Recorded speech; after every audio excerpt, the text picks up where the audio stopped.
अस्सलाम वालेकुम all of you, welcome to my channel biology with Umar. जी स्टूडेंट्स, हम लास्ट लेक्चर में रिस्पिरेटरी डिसऑर्डर के बारे में बात कर रहे थे, जिसमें हमने ब्रोंकाइटिस, एम्फीसीमा और निमोनिया के बारे में डिस्कशन की थी।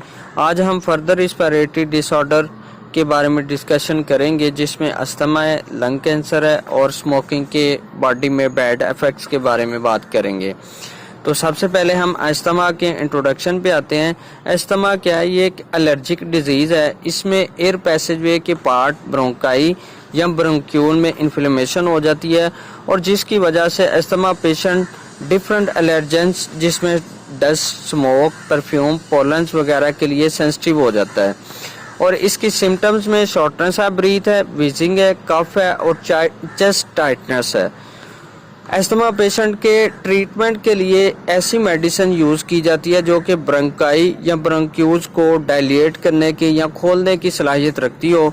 इसमें इनहेलर्स भी यूज़ की जाते हैं जो कि ब्रोंकाई और ब्रोंक्यूल्स को एयर पैसेजवे के जो पार्ट हैं उसको खोलते हैं या डायलेट करते हैं। नेक्स्ट सेकंड जो रिस्पिरेटरी डिसऑर्डर है वो है लंग कैंसर। इसमें होता क्या है कि लंग के टिश्यू में अनकंट्रोल सेल डिवीजन स्टार्ट हो जाती है, जिसकी वजह से एबनॉर्मल सेल बहुत ज़्यादा तादाद में बनना शुरू हो जाते हैं और ये सेल जब आपस में मिलते हैं तो ये मिलकर ट्यूमर्स बना देते हैं जो कि लंग कैंसर या डिफरेंट बॉडी पार्ट्स में कैंसर की वजह बनते हैं।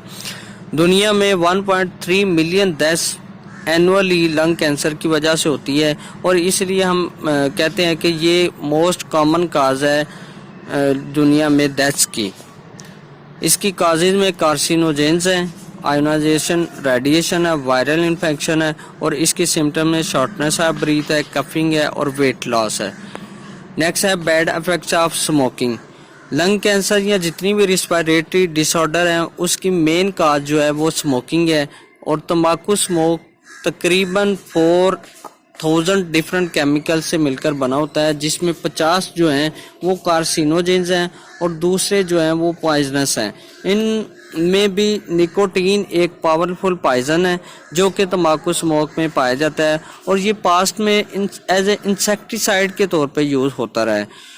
2002 में वर्ल्ड हेल्थ ऑर्गेनाइजेशन के मुताबिक 3.4% रिस्पिरेटरी डिसऑर्डर जो हैं वो स्मोकिंग की वजह से बढ़ी हैं। अगर हम स्मोकिंग के इफेक्ट्स के बारे में बात करें तो स्मोकिंग की वजह से बॉडी में ट्यूबरकुलोसिस और निमोनिया का रेट 2 to 4 टाइम ज़्यादा हो जाता है।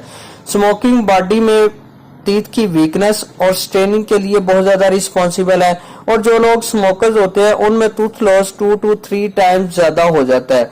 उसके अलावा स्मोकिंग को भी फर्दर 2 टाइप्स में डिवाइड किया जाता है, एक्टिव स्मोकिंग और पैसिव स्मोकिंग।